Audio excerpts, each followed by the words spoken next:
संत समाज के बीच झगड़े करवाए जा रहे हैं, जो अपने से बड़ा किसी और को नहीं समझते हैं, वो कैसे योगी हैं।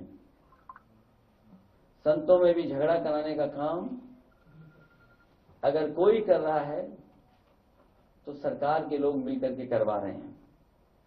हमारे यहां कहा जाता है कि जो जितना बड़ा संत होता है, ये हमारी परंपरा रही है जो हम लोगों ने सीखी और समझी है और जानी है, कि हमारे यहां कहा जाता है कि जो जितना बड़ा संत होता है वो उतना ही कम बोलता है, और जब बोलता भी है तो जन कल्याण के लिए, इसलिए उसके वचन प्रवचन कहलाते हैं।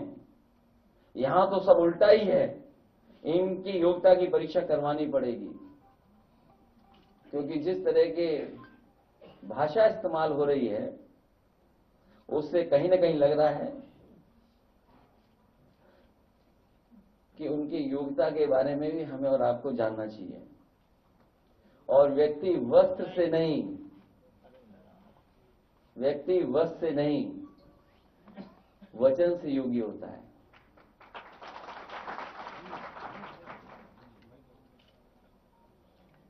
जो लोग हमेशा अमृत काल को याद दिलाते हैं, ये आजादी का नहीं बर्बादी का अमृत काल है, और नकारात्मक लोगों का भी।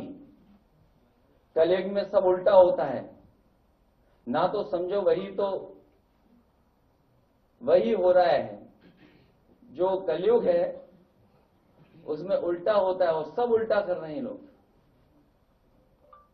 हमारे यहां ये माना जाता है कि जितना बड़ा ज्ञानी होता है वो उतना ही चुप रहता है, इसलिए हमारे यहां मौनी और मुनि की परंपरा रही है। मुनि की परंपरा साधु संतों में, या मौनी की परंपरा, और कलयुग है इसलिए सब उल्टा हो रहा है।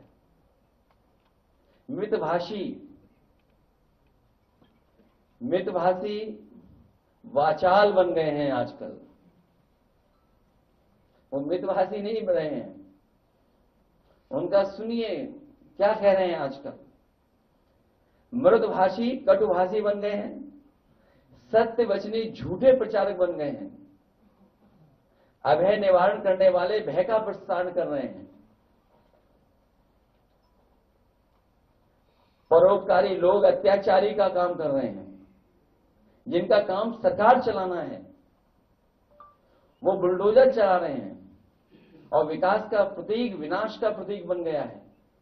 और अभी अभी सुना होगा हमने और आपने कि किसी भी सरकार को इस तरीके से सुप्रीम कोर्ट ने नहीं कहा होगा जिस तरीके से इस सरकार को कहा है। और सुप्रीम कोर्ट ने जो कहा, ये पहली बार ऐसा हुआ है कि देश में पहली बार सुप्रीम कोर्ट ने बुलडोजर एक्शन के खिलाफ उत्तर प्रदेश सरकार पर 25 लाख का भारी भरकम जुर्माना लगाया है। अगर कहीं ऐसा हुआ हो तो बताइए।